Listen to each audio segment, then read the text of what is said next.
Hello everyone, मैं कुलेश्वर कुमार साहू आपका फिर से स्वागत करता हूं कंपटीशन विंग में which is powered by Sachdeva नीपीटी कॉलेज। तो आज के वीडियो में हम डिस्कस करेंगे शिक्षक भर्ती के बारे में, जो कि आप लोग जान रहे हैं कि अभी शिक्षक भर्ती जो है अभी एकदम रिसेंट में आने वाला है और ये काफ़ी ज़्यादा अभ्यर्थी जो इसकी तैयारी में लगे हुए हैं। तो उनके लिए हम एक महत्वपूर्ण वीडियो लेके आए हैं जिसमें हम आज संपूर्ण मैथ सिलेबस में जो है क्वेश्चंस किस प्रकार के आते हैं। जैसे कि आपने देखा कि अभी 18 सितंबर को सीजी टेट का एग्जाम हुआ, तो उस एग्जाम में जो क्वेश्चन पेपर थे, क्योंकि आपको पता है कि सीजी टेट और शिक्षक भर्ती दोनों का सिलेबस ऑलमोस्ट सेम होता है, सिलेबस में ज्यादा कुछ डिफरेंस नहीं है। तो उसमें जो क्वेश्चंस आए हैं उनका भी एग्जाम है, शिक्षक भर्ती में जो क्वेश्चन आएंगे वो भी कुछ इसी प्रकार के ही होंगे, ऐसे ही क्वेश्चंस आपके शिक्षक भर्ती में पूछे जाएंगे। तो दोस्तों आज हम सीजी टेट के उस मैथ्स पोर्शन को, जिसमें पेपर 2 को पूरे तरीके से सॉल्यूशन के साथ देखेंगे कि कैसे बनाए, और यही लेवल के अगर क्वेश्चंस हमारे शिक्षक भर्ती में आते हैं क्योंकि सिलेबस सेम है तो सारे ये जो है हमारे लिए काफी बेनिफिशियल होगा। अच्छा, उससे पहले मैं आपको बता देना चाहता हूं कि हम कंपटीशन विंग आपके लिए लेके आए हैं शिक्षक भर्ती के जो बैचेस हैं। तो शिक्षक भर्ती की जो हम लोग बैच प्रारंभ कर रहे हैं उसमें शिक्षक, सहायक शिक्षक और लेक्चरर, ये सभी की कक्षाएं 25 सितंबर से प्रारंभ हो रही हैं। 10 दिन का आपको फ्री डेमो क्लासेस प्रोवाइड किया जाएगा। उसके अलावा जो है आपको ऑनलाइन और ऑफलाइन क्लासेस की भी व्यवस्था है। आप ऑनलाइन मोड में भी पढ़ाई कर सकते हैं, ऑफलाइन क्लासेस भी आप कर सकते हैं। इसके अलावा अगर आपसे कोई क्लास मिस हो जाता है तो आपको रिकॉर्डेड वीडियो भी प्रोवाइड किया जाएगा। और अधिक जानकारी के लिए आप कोचिंग के कॉन्टेक्ट नंबर पे जो है बात कर सकते हैं, इससे आपको और अधिक जानकारी मिल जाएगी। तो दोस्तों हम लोग वीडियो स्टार्ट करते हैं। स्टार्ट करने से पहले मैं शिक्षक साथियों के लिए, जो हमारे भावी शिक्षक साथी हैं, हो सकने वाले, होने वाले और जो बन चुके हैं पहले से, उनके लिए कुछ लाइन बोलना चाहूंगा। तो किसी ने शिक्षक से पूछा कि आप क्या करते हैं, किसी ने जो है शिक्षक से पूछा कि आप क्या करते हैं, तो शिक्षक का एक शानदार जवाब सुनिए। सुंदर सुर सजाने को साज बनाता हूं, सुंदर सुर सजाने को साज बनाता हूं, नौसिखे परिंदों को मैं बाज बनाता हूं, चुपचाप सुनता हूं शिकायतें सबकी, तब दुनिया बदलने की आवाज बनाता हूं, चुपचाप सुनता हूं शिकायतें सबकी, तब दुनिया बदलने की आवाज बनाता हूं। समंदर तो परखता है हौसले पक्षियों के, मैं तो डूबती कश्तियों को जहाज बनाता हूं। समंदर तो परखता है हौसले पक्षियों के, मैं तो डूबती कश्तियों को जहाज बनाता हूं। चाहे कोई बनाए इमारत चांद पे, चाहे कोई बनाए इमारत चांद पे, और मैं तो कच्ची मिट्टी से इंसान बनाता हूं, मैं तो कच्ची मिट्टी से इंसान बनाता हूं। Thank you. तो अब हम बिना देरी करें आज का वीडियो स्टार्ट करते हैं। तो इसमें हम देखते हैं कि सबसे पहले तो मेरा इंट्रोडक्शन आप लोग जान रहे हैं कि मैं कुलेश्वर कुमार साहू, ये कुछ मेरे क्वालिफिकेशन और अचीवमेंट्स हैं। तो अब हम वीडियो स्टार्ट करते हैं जिसमें सीजी टेट जो 18 सितंबर को हुआ उसके क्वेश्चंस पेपर हैं। उस क्वेश्चंस पेपर पे जो है मैथमेटिक्स पोर्शन का सॉल्यूशन विद सॉल्यूशन हम आपको मॉडल आंसर प्रोवाइड कर रहे हैं। तो देखिए, ध्यान से देखिएगा, क्योंकि शिक्षक भर्ती का सिलेबस सेम है, इसलिए आपके लिए काफी महत्वपूर्ण और काफी जरूरी हो सकता है।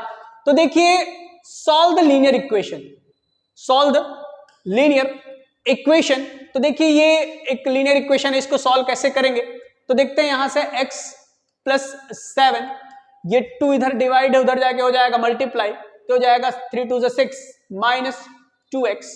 अब x को एक साइड ले आइए और बाकी सबको दूसरे साइड, तो ये हो गया x माइनस का हो गया plus 2x is equal to 6, 7 इधर प्लस इधर आके हो गया आपका माइनस, तो ये हो गया x + 2x हो गया आपका 3x इज इक्वल टू -1।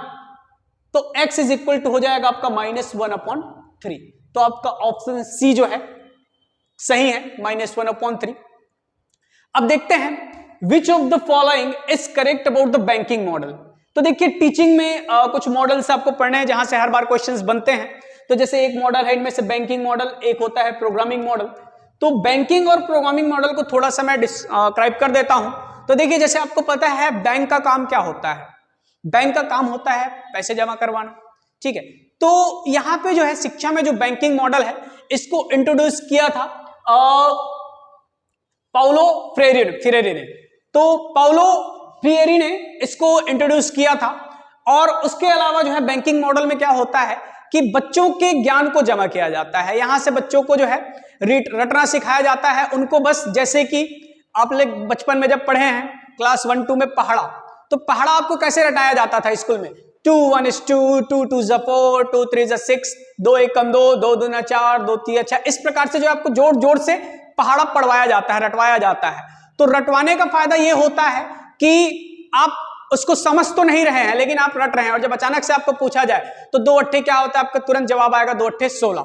तो ये भी एक सीखने का और रटने का एक मेथड है। तो इसमें अगर हम देखें तो निम्नलिखित में से कौन सा बैंकिंग मॉडल के बारे में सत्य है, तो देखते हैं कि सर्वप्रथम पाउलो फ्रेरी ने इसका इस्तेमाल किया था, जैसे मैंने बताया। उसके अलावा जो है एक वृत्त जिसमें त्रिज्या खंड विभिन्न राशियों को निरूपित करता है क्या कहलाता है, तो देखिए a circle in which sector represents various quantities is called. तो एक सर्कल में जो है जो वेरियस क्वांटिटीज है वो क्या आएंगे, पाई चार्ट के अंतर्गत में आते हैं। पाई चार्ट आप जान रहे हैं कैसा होता है, एक सर्कल होता है उसमें हम त्रिज्या खंड के थ्रू जो है वेरियस क्वांटिटीज को अपन क्या करते हैं, निरूपित करते हैं। तो ये काफी आसान क्वेश्चंस हैं, ये शिक्षा शास्त्र पेडागोजी के क्वेश्चंस हैं, ये मैथमेटिक्स के क्वेश्चंस हैं। आगे देखते हैं, तो इन द गिवन पिक्चर, इस दिए गए चित्र में DA, जो DA है वो परपेंडिकुलर है AB के, इस लाइन AB के मतलब लंबवत है, और CB जो है ये वाला लाइन भी परपेंडिकुलर है, मतलब यहां पे दो 90 अंश के कोण बन रहे हैं। उसके अलावा क्या दिया है, AC is equal to BD, ये जो लाइन है AC वो BD के इक्वल दिया हुआ है। तो विच स्टेटमेंट इज करेक्ट, इसमें से सही कथन हमको चूज करना है।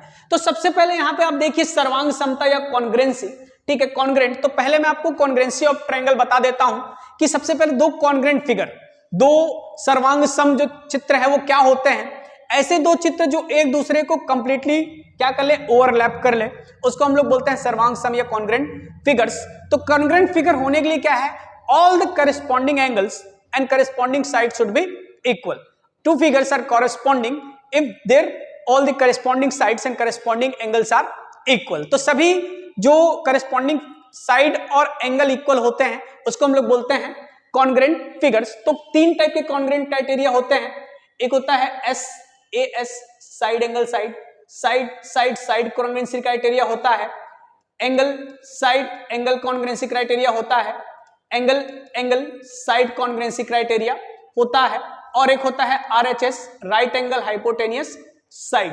तो इस टाइप से 3-4-5 कॉन्ग्रेंसी क्राइटेरिया होते हैं जिससे हम प्रूव करते हैं कि दो जो फिगर है, दो ट्रायंगल है वो कॉन्ग्रेंट होंगे। तो इसमें देख लेते हैं कि इसमें एक देखिए एक एंगल राइट एंगल दोनों फिगर में, अगर मैं बात करूं ट्रायंगल ABC की और ट्रायंगल BA और D की, तो इन दोनों ट्रायंगल्स में देखिए angle A is equal to angle B, angle A is equal to angle B, AC side AC is equal to side BD।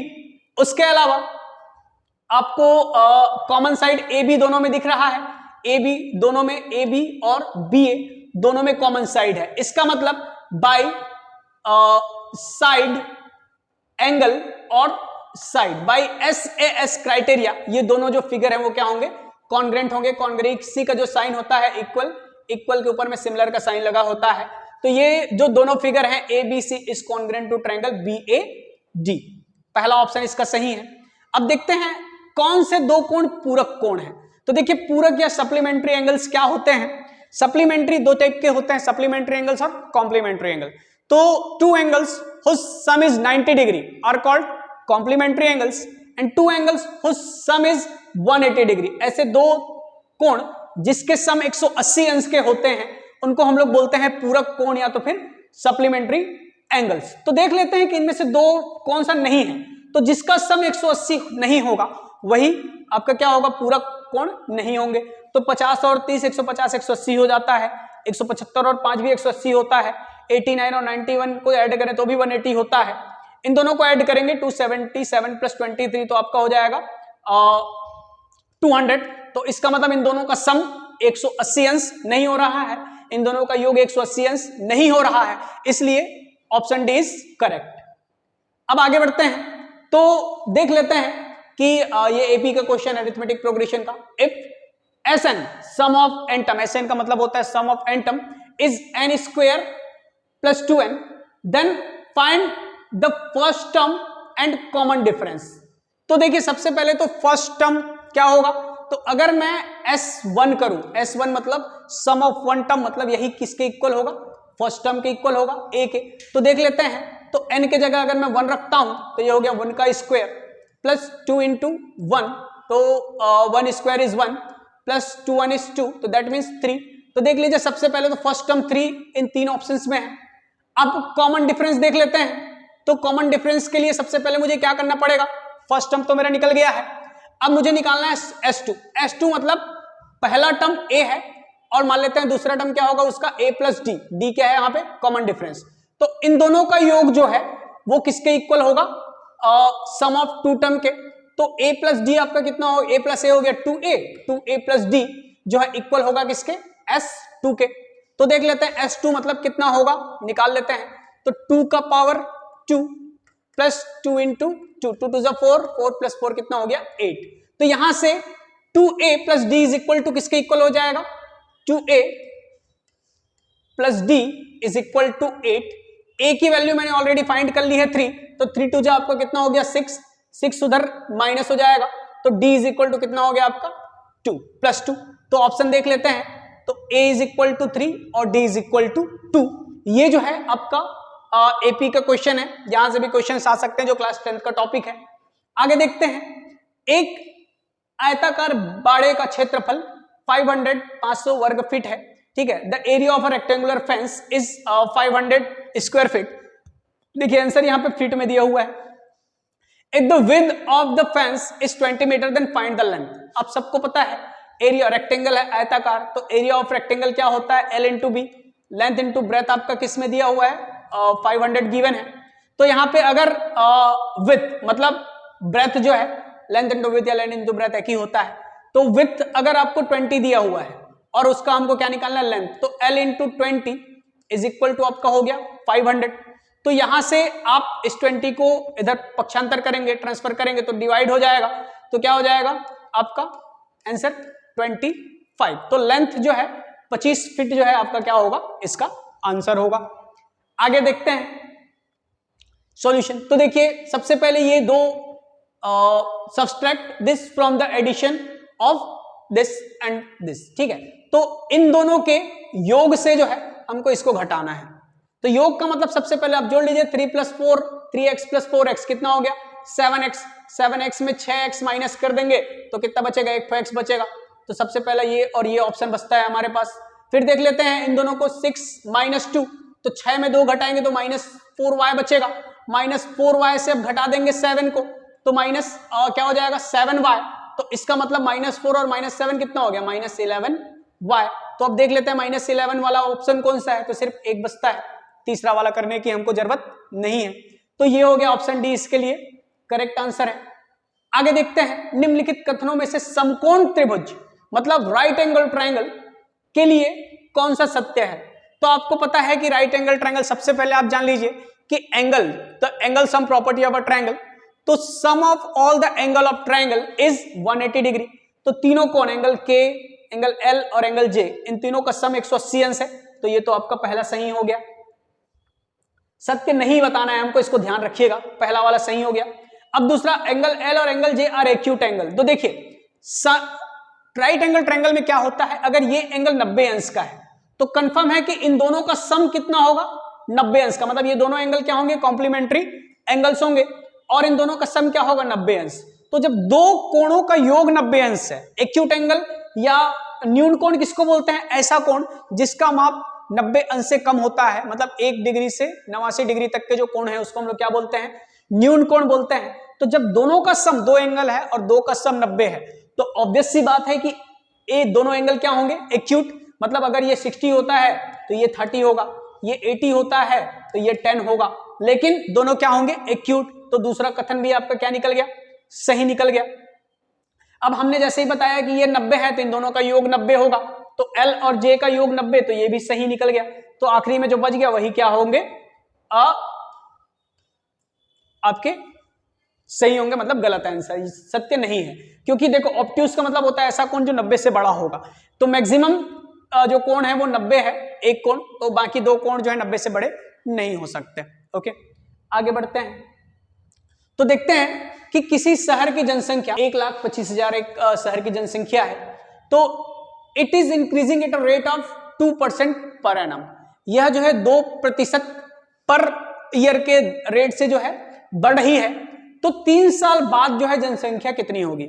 आपके इसके लिए मैं फॉर्मूला बता देता हूं कि सबसे पहले आपको पता होगा P 1 plus R upon 100 whole to the power n, जहां पे P क्या है? प्रिंसिपल अमाउंट है, R आपका दर है और n क्या है? समय। तो यहां से देख लेते हैं, तो ये हो गया 1,25,000 गुणा 1 प्लस R की वैल्यू कितनी है? 2% है, तो 2/100 कर लेते हैं, तो पूरे का घात 3 साल के लिए, तो 3 कर लेते हैं। तो अब इसको सॉल्व करेंगे तो हो जाएगा 100 और 100, ये हो गया आपका 12500 इंटू 100 और 2, ये आपका हो गया 102/100 गुणित 102/100 गुणित 102/100। तो देख लेते हैं यहां से कुछ ये कैंसिल हो सकता है क्या? तो ये अगर 2 से डिवाइड करें तो ये 51 हो गया और ये आपका हो गया 50, ये भी 51/50, 51/50। तो देखिए यहां से 1 2 और 3 शून्य, 1 2 और 3 शून्य कट गए, 5 एकम 5, 5 पंचे 25, पंचे 125, पूरा 125 के साथ कैंसिल हो गया। तो आपका आंसर क्या हो जाएगा? 51 इंटू 51 इंटू 51। तो आप एक चक्रवृद्धि ब्याज का जो सूत्र है उस सूत्र के थ्रू जो है इसको आप सॉल्व कर सकते हैं। तीनों को मल्टीप्लाई करेंगे तो जो भी आपका आंसर आएगा तो आपका क्या होगा? सही आंसर होगा। तो आप इसको मल्टीप्लाई करके देख सकते हैं। अब देखिए आगे देखते हैं, एक घन का पृष्ठ क्षेत्रफल ज्ञात कीजिए जिसकी एक भुजा 15 सेंटीमीटर है। The length of the side of a cube is 15 centimetre. देखिए एक क्यूब का जो है साइड दिया है 15 centimetre, find the total surface area. तो कुल पृष्ठ क्षेत्रफल का जो सूत्र होता है, क्यूब, क्यूबॉइड, ये सारे आपको सूत्र जो है याद करने पड़ेंगे। क्लास 10th 9th में इसका पूरा सूत्र दिया हुआ है बुक में। तो क्यूब का जो टोटल सरफेस एरिया का फॉर्मूला होता है 6a का स्क्वायर, जहां पे a क्या है? साइड है। तो देख लेते हैं 6 इंटू a कितना है? 15। तो 15 का स्क्वायर अगर हम कर देते हैं तो 6 इंटू 15 का स्क्वायर होता है 225, आप गुणा कर लीजिए, तो 6 ये हो गया 1350। तो 1350 आपका इसका क्या हो जाएगा? आंसर हो जाएगा। आगे देखते हैं, एक घनाभ के आकार का क्षेत्रफल जिसका आयतन 900 मीटर तथा ऊंचाई 5 मीटर है, क्या होगा? तो देखिए find the base area of a cuboid. Cuboid का जो होता है, इसमें क्या दिया आपको? वॉल्यूम दिया हुआ है। तो वॉल्यूम ऑफ क्यूबॉइड जो होता है, तो वॉल्यूम ऑफ क्यूबॉइड का जो फॉर्मूला होता है वो होता है L into b into h, length into breadth into height. हमको एरिया ऑफ बेस निकालना है, तो बेस का एरिया क्या हो जाएगा?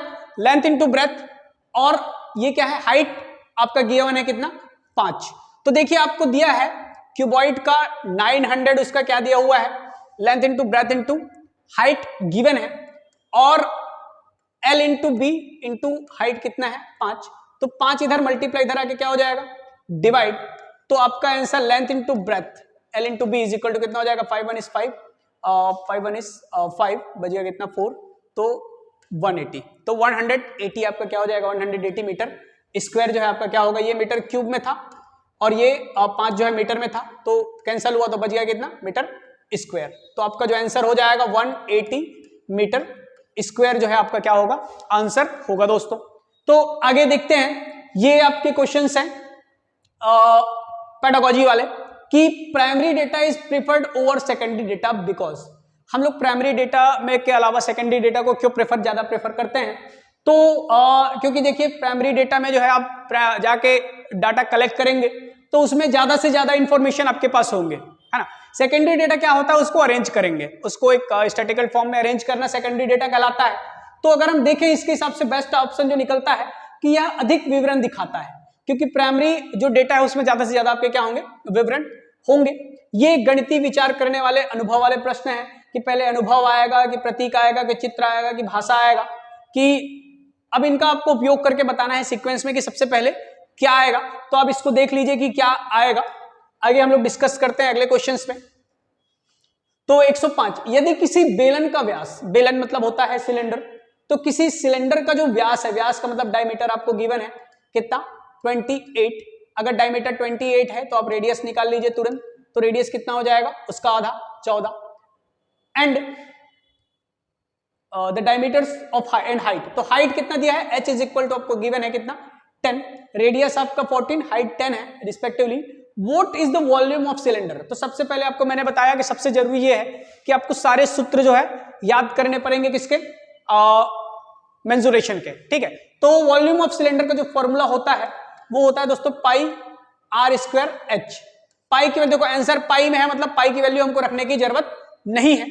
आर की वैल्यू कितनी है 14, तो आपका 14 का स्क्वायर इंटू एच कितना है आपका 10, तो 14 का स्क्वायर आपका कितना होता है, आप लोग देख लीजिए, 14 का स्क्वायर आपका होता है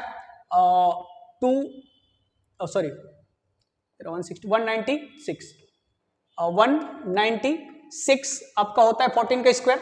अब उसमें एक जीरो लगा दिए तो 10, तो 1960 वाला जो ऑप्शन होगा वो आपका सही होगा, क्योंकि पाई एज इट इज रहेगा इसमें, तो ये इसका option A is correct. Okay, अब आ जाते हैं रेशियो वाले प्रश्न में कि यदि A:B, A अनुपात B इज इक्वल टू 2:3 और B अनुपात C इज इक्वल टू 5:7, तो then what is the ratio of A:B:C, A अनुपात B अनुपात C क्या होगा। तो देखिए अगर आपका रेशियो वाला क्वेश्चन आता है तो रेशियो वाले क्वेश्चन में अगर दोनों में कोई कॉमन क्वांटिटीज है तो सबसे पहले हम उस कॉमन क्वांटिटी को डील करेंगे, दोनों को इक्वल कर लेंगे। तो देखिए यहाँ पे दोनों में B है, तो यहाँ पे B 3 है और यहाँ B कितना है 5 है, तो 3 और 5 का एलसीएम अगर हम देखें तो 3 और 5 का एलसीएम कितना होता है 15, तो इसका मतलब बीच में आपका क्या आ जाएगा 15, A B और C में B कितना आ गया 15। तो देखिए इसमें सिर्फ एक ऑप्शन दिख रहा है जिसमें B क्या है 15 है, तो आपका ऑप्शन क्या हो जाएगा A सही हो जाएगा। लेकिन इसको पूरा कैसे सॉल्व करें, अगर नहीं 2 3 में B हो 15 हो तो ये B आपका 15 हो गया, तो A क्या हो जाएगा आपका इसमें 5 का मल्टीप्लीकेशन, इसमें 5 2 10, इसमें से 3 का मल्टीप्लीकेशन 7 में, तो 3 7 21, तो ऑप्शन ए आपका क्या हो जाएगा सही। तो आगे बढ़ते हैं, तो आगे देखते हैं किसी चतुर्भुज के चारों कोणों का योग 360 अंश होता है, यह सोचना क्या कहलाता है। तो देखिए ये आप जो है पेडागोजी की क्वेश्चंस है, इसके ऊपर हम बाद में डिस्कस करेंगे। इसमें एक क्वेश्चन जो है मुझे दिख रहा है कि जब आंकड़ों का वर्गीकरण स्थान और क्षेत्र के, तो देखिए जहां पे प्लेस लोकेशन और एरिया की बात है तो ऑब्वियस सी बात है वो जियोग्राफिकल जो है वर्गीकरण होगा, भौगोलिक वर्गीकरण के अंदर आएगा, है ना। तो ये तो इस टाइप के क्वेश्चंस काफी इजी हैं जो आप बहुत आसानी से डील कर सकते हैं। इस टाइप के क्वेश्चंस के लिए थोड़ा सा आपको पढ़ना पड़ेगा, लेकिन ये भी बन जाएगा। ओके, आगे देख लेते हैं प्रतिशत डेटा के लिए किस प्रकार का ग्राफ सबसे अच्छा काम आता है। तो देखिए प्रतिशत डेटा आप जान रहे हैं कि पाई चार्ट में हम जनरली टोटल सबको 360 लेते हैं, अगर ये 60 डिग्री है तो इसका प्रतिशत निकालना है तो 60/360 × 100 कर देते हैं। तो प्रतिशत वाले डेटा के लिए जो सबसे ज्यादा यूज किया जाता है वो क्या है pie chart. Line graph, histogram और सचित्र ग्राफ जो है प्रतिशत डेटा के लिए उपयोग नहीं होता है दोस्तों। आगे देखते हैं, तो एक त्रिभुज का क्षेत्रफल ज्ञात कीजिए जिसका आधार 10 इंच है, ऊंचाई 7 इंच है। देखिए आंसर इंच में है, मतलब डेटा इंच में है, मतलब आंसर जो है इंच स्क्वायर में आएगा, ठीक है। तो ये दोनों ऑप्शन तो पहले ही कट जाते हैं, अब बच रहे हैं ये दोनों। अब इसमें से देखते हैं क्या आ सकता है। तो आपको पता है ट्रायंगल का क्षेत्रफल का सूत्र होता है 1/2 बेस इंटू हाइट। तो 1/2 बेस इंटू हाइट होता है तो 1/2 आधार गुणित ऊंचाई। आधार कितना दिया है 10 इंच, ऊंचाई कितना दिया है 7 इंच। तो देख लीजिए ये हो गया आपका 5 5 7 35, तो 35 inch square is your answer. Okay, अब आगे बढ़ते हैं, तो x is equal to 1, y is equal to 2 और z इज इक्वल टू -3 हो तब इसका मान क्या होगा। तो बस कुछ खास है नहीं इसमें, आपको बस मान रखना है। तो सबसे पहले देख लेते हैं 2 इंटू एक्स के जगह मुझे रखना है 1, तो 1 का क्यूब, इंटू वाई के जगह मुझे रखना है 2 इंटू 2, -5 इंटू एक्स के जगह फिर से 1 का स्क्वायर, वाई के जगह 2 हो गया, प्लस 2 इंटू जेड की जो वैल्यू है आपकी कितनी है -3। अब इसको हल कीजिए तो 1 का क्यूब तो 1 होता है, तो 2 2 4, -5 2 10, प्लस माइनस का हो गया -6, तो 10 और 6 हो गया 16, 16 में 4 माइनस करेंगे कितना आएगा 4 -16, तो 4 - 16 इज -12। तो द आंसर इज -12, तो ए ऑप्शन आपका क्या है, सही है। आगे बढ़ते हैं, अब देखते हैं कि किसी त्रिभुज के विकर्ण की संख्या। तो देखिए सबसे पहले आपको जानना होगा कि विकर्ण होता क्या है, व्हाट इज डायगोनल। तो डायगोनल क्या होता है, a line in a close figure, a line which joins two non adjacent points. जो दो नॉन एडजेसेंट पॉइंट हैं उनको जोड़ने वाला एक लाइन जो है क्या कहलाता है आपका, एक रेक्टेंगल का एग्जांपल ले लेते हैं। तो 1 2 3 4 इसमें साइड होते हैं, 4 पॉइंट्स होते हैं, एजेस होते हैं। इन 4 वर्टेक्स, तो ये इसका एडजेसेंट है, ये इसका एडजेसेंट है, ये क्या है, नॉन एडजेसेंट। तो जो दो नॉन एडजेसेंट है, जो एक दूसरे को टच नहीं, जुड़े नहीं हुए हैं, उनको जोड़ने वाली लाइन को हम लोग विकर्ण कहते हैं या डायगोनल कहते हैं। तो एक रेक्टेंगल में दो विकर्ण होंगे, तो अब ट्रायंगल में देख लेते हैं कि इनके जो नॉन एडजेसेंट पॉइंट्स है, तो अगर मैं ए बी और सी लेता हूं, तो ए बी का एडजेसेंट और ए सी का एडजेसेंट है, बी सी का एडजेसेंट है और बी ए का एडजेसेंट है। तो देखिए यहाँ पे तीनों पॉइंट्स एक दूसरे के क्या होते हैं, एडजेसेंट होते हैं, मतलब जुड़े हुए होते हैं। तो इसमें जो है जो नंबर ऑफ डायगोनल्स हैं वो क्या होते हैं, 0। तो ट्रायंगल में नंबर ऑफ डायगोनल्स क्या होंगे दोस्तों, 0, शून्य होंगे। आगे बढ़ते हैं, 7 सेंटीमीटर त्रिज्या वाले अधिवृत्त, अधिवृत्त का मतलब होता है semi circle having a radius 7 centimetre. तो की परिधि और क्षेत्रफल, परिधि मतलब होता है सरकमफेरेंस और क्षेत्रफल मतलब आप जान रहे हैं एरिया, ज्ञात कीजिए। तो सबसे पहले तो मैं बना लेता हूं एक सेमी सर्कल, ये हो गया सेमी सर्कल। तो सेमी सर्कल का एरिया का जो सूत्र होता है, फॉर्मूला होता है, वो होता है एरिया ऑफ अ सर्कल, आपको पता है पाई आर स्क्वायर होता है। अब ये सेमी है मतलब आधा है, तो इसमें क्या करेंगे, डिवाइड कर देंगे 2। तो अब देख लेते हैं, तो पाई तो कितना होता है, 22/7 आपको पता है पाई की वैल्यू होती है। आर रेडियस इसका कितना दिया हुआ है, त्रिज्या 7 दिया हुआ है, तो 7 का वर्ग मतलब 7 × 7। तो इन दोनों को जब मैं वो कर दूंगा, डिवाइड कर दूंगा, और होल डिवाइडेड बाय क्या कर दूंगा 2, तो 11, तो 11 7 77। तो सबसे पहले तो इसका जो एरिया है वो होगा 77। तो ये दो ऑप्शन मेरे पास दिख रहे हैं, ए और सी। अब देखते हैं इसका पेरीमीटर कितना होगा। तो सबसे पहले आपको यहां पे ध्यान रखना है कि पेरीमीटर, तो पेरीमीटर के लिए circumference of a circle, sorry परिधि, परिधि अब सरकमफेरेंस ऑफ अ सर्कल होता है 2 पाई आर, सरकमफेरेंस ऑफ सर्कल होता है 2 पाई आर। अब 2 पाई आर एक सर्कल का होता है, अगर ये आधा है तो इसको डिवाइड कर देंगे, तो इसका सरकमफेरेंस मतलब यहां से यहां तक का जो सरकमफेरेंस है वो हो जाएगा पाई इंटू आर। परंतु देखिए इसमें एक लाइन ये भी है जो इसके परिधि का पार्ट है, मतलब ये यहां तक, तो इसमें और क्या ऐड कर देंगे, ये डायमीटर है, डायमीटर का मतलब 2 इंटू आर। तो अब इसको सॉल्व कर लेते हैं। तो पाई की वैल्यू आपको पता है 22/7 इंटू 7 प्लस 7 दूनी 14, तो ये 7 7 कैंसिल हो गया। अब इसको ऐड करो 22 प्लस 14, तो 22 प्लस 14 आपका हो गया 36। तो 36 मतलब ऑप्शन सी इज करेक्ट। तो देखिए ये हो गया आपका 113 प्रश्न कर चुका है हम लोग, 113 तक। आगे देखते हैं, एक आदमी 1400 रुपये में एक साइकिल खरीदता है मतलब उसका कॉस्ट प्राइस हो गया, सीपी इज इक्वल टू 1400।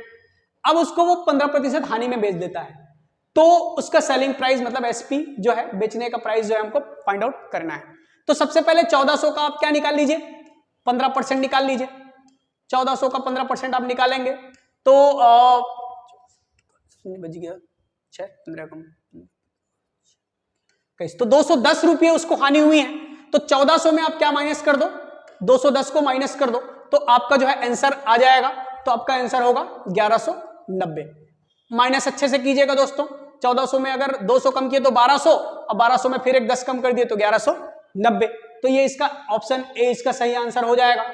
आगे देखते हैं कि 2.5 वर्षों में 6000 रुपये का साधारण ब्याज के रूप में कितना प्रतिशत वार्षिक दर से 250 रुपये प्राप्त होंगे। तो यहाँ पे 250 रुपये आपका क्या है, सिंपल इंटरेस्ट है। सिंपल इंटरेस्ट का आपको सूत्र पता है, P into r into t upon 100, मूलधन गुणित दर गुणित समय बटा 100, जिसको हम लोग बोलते हैं।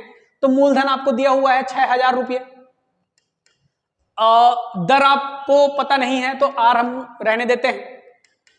टाइम आपको दिया हुआ है 2.5 ईयर्स डिवाइडेड बाई 100, और इससे हमको कितना रुपीस प्राप्त हुआ, 250 रुपये हमको प्राप्त हुए सिंपल इंटरेस्ट। तो यहां से सबसे पहले तो 6000 में 2 शून्य और 2 शून्य हम लोग कैंसिल कर देते हैं, तो यहां से बच गया आपका 60 गुणित रेट पता नहीं है मुझे, और ये 2.5 है, इसको 25/10 फिर लिख देता हूं, तो यहां से फिर एक कैंसिल हो गया, इज इक्वल टू इधर बच गया आपका 250, तो ये 25 एकम 25, 25 दाम 250 कैंसिल हो गया, तो r इज इक्वल टू आपका बच गया इधर 10, 6 इधर गुणा इधर भागित जाएगा तो भाग हो जाएगा, तो 6 बटा 10, 10 बटा 6, तो इसको सॉल्व करेंगे तो कितना हो जाएगा 6 एकम 6 बच गया 4, तो 4 बटा 6, या तो फिर इसको लिखे 2 बटा 3, तो एक सही 2 बटा 3 मतलब 1, ऑप्शन बी आपका क्या हो जाएगा, सही हो जाएगा। आगे देखते हैं, प्राथमिक स्तर पर गणित की पहेलियां मदद करती हैं। तो देखिए प्राइमरी लेवल पे हम लोग गणित में पहेलियों के थ्रू गणित में पढ़ाते हैं बच्चों को, तो ये क्या मदद करती है, तो ऑप्शन देख लेते हैं। कक्षा में मेधावी छात्रों की पहचान, छात्रों को मनोरंजन प्रदान करना, समस्या सुलझाने के कौशल को परखना, समस्या सुलझाने के कौशल को प्रोत्साहन देना या बढ़ाना। तो इसमें सबसे अप्रोप्रिएट अगर आंसर मुझे लग रहा है तो वो डी लग रहा है, टू इनकरेज और प्रमोट प्रॉब्लम सॉल्विंग स्किल, क्योंकि आप पहेलियों से आप क्या करेंगे, प्रॉब्लम सॉल्व करेंगे, सीखेंगे करना, क्या मतलब सिखाएंगे बच्चों को करना। ओके, तो आगे देखते हैं कि एक साइकिल 2 घंटे में 10 किलोमीटर प्रति घंटे और 1 घंटे में 13 किलोमीटर प्रति घंटे की यात्रा करती है, तो उसकी औसत चाल। तो देखिए औसत चाल के लिए मुझे क्या जानना पड़ेगा कि कुल, देखिए औसत चाल एवरेज स्पीड के लिए मुझे क्या चाहिए कि टोटल डिस्टेंस, कुल दूरी कितनी है और टोटल टाइम कितना लगा हुआ है। तो टोटल डिस्टेंस देखिए 2 घंटे में 10 किलोमीटर, मतलब 2 घंटे में 10 किलोमीटर प्रति घंटे के हिसाब से 20 किलोमीटर चला, 1 घंटा 13 किलोमीटर मतलब 1 घंटे में 13 किलोमीटर, तो कितना हो गया 33 किलोमीटर जो है उसका कुल दूरी है, और समय उसने कितना लिया 2 और 1 3 घंटे, तो 33 बटा 3 मतलब कितना आ गया आपका 11 किलोमीटर पर आवर उसका एवरेज स्पीड रहा है दोस्तों। अब आगे देखते हैं, ये करनी घात वाले जो शर्ट्स वाले जो क्वेश्चंस होते हैं, है ना, एक्सपोनेंट्स एंड पावर वाले, ये थोड़े से कॉम्प्लिकेटेड लगते हैं लेकिन होते काफी आसान है। देख लीजिए यहाँ पे 64 का क्यूब रूट और होल स्क्वायर दिया हुआ है, तो 64 का क्यूब रूट कैसे निकलेगा, तो 64 को हम लोग 4 गुणा 4 गुणा 4 लिख सकते हैं। तो देखिए यहां से ये क्या हो जाएगा, सॉरी 3 है, होल का पावर 2, तो यहां से देखिए ये क्या हो जाएगा 4 का पावर 3, इसका मतलब होता है क्यूब रूट का मतलब होता है घात 1/3, और होल का पावर फिर से क्या 2, तो ये 3 और 3 आपका कैंसिल हो गया, बच गया कितना 4, तो 4 का स्क्वायर कितना होता है दोस्तों 16, तो यहां से आंसर आपका क्या आ जाएगा 16, इसका सही आंसर होगा। आगे देखते हैं, एक अंक से गुणा करना क्या नहीं है, तो एक अंक से गुणा करना गणितीय विधि, गणितीय संकल्पना, गणितीय फलन या उपरोक्त में से नन ऑफ द अबव। तो इसमें से आपको एक, इसके लिए आपको पेडागोजी की स्टडी करनी पड़ेगी, इससे आपको एप्रोप्रिएट आंसर मिल जाएगा। आगे देख लेते हैं, एक बारंबारता वितरण जिसमें 10 और 20 से कम की सीमा वाले वर्ग होते हैं का मध्य बिंदु क्या होगा। एक बारंबारता, a frequency distribution that contains a class limits of 10 to 20। देखो क्लास लिमिट 10 से 20 है, तो 10 से 20 का मध्यमान की बात कर रहा है ये कि मध्य बिंदु क्या होगा। तो मध्यमान कैसे निकलता है, upper limit plus lower limit divided by 2। तो अपर लिमिट है आपका 10 और 20 और 20 10 30, 30 बटा 2 कितना हो जाएगा आपका 15। तो ये आपका आंसर इसमें ऑप्शन क्या हो जाएगा सी। तो इस प्रकार दोस्तों ये हमारा शिक्षक भर्ती जो टेट का एग्जाम हुआ था शिक्षक भर्ती के लिए, उसमें गणित के जो 30 क्वेश्चन थे उसके संपूर्ण हल हैं। तो इस प्रकार जो है ये आपको इस प्रकार जो है काफी मदद करेंगे शिक्षक भर्ती में। आप शिक्षक भर्ती में इस मेथड को फॉलो कीजिए, आपको गति, आपकी कैलकुलेशन की गति जो है फास्ट होनी चाहिए। ये आपको मॉडल आंसर भी मैं प्रोवाइड कर दिया हूं कि मैथमेटिक्स में जो है सॉल्यूशन आंसर यही होंगे। तो आप इसका यूज करके आप इससे अच्छे से देख के समझ के जो है गणित के लिए तैयारी कर सकते हैं कि किस प्रकार के प्रश्न जो है शिक्षक भर्ती में आ सकते हैं। तो ये वीडियो यहीं तक था दोस्तों। आगे हम जो है प्राइमरी लेवल पेपर 1 के लिए भी एक वीडियो लेके आएंगे, और अधिक आपको अगर जानना है, पढ़ना है, तो आप हमारे कोचिंग के साथ, हमारे इंस्टीट्यूट के साथ जुड़ सकते हैं, जिसमें ऑनलाइन ऑफलाइन सारे क्लासेस की व्यवस्था जो है प्रोवाइड की जा रही है। थैंक यू दोस्तों।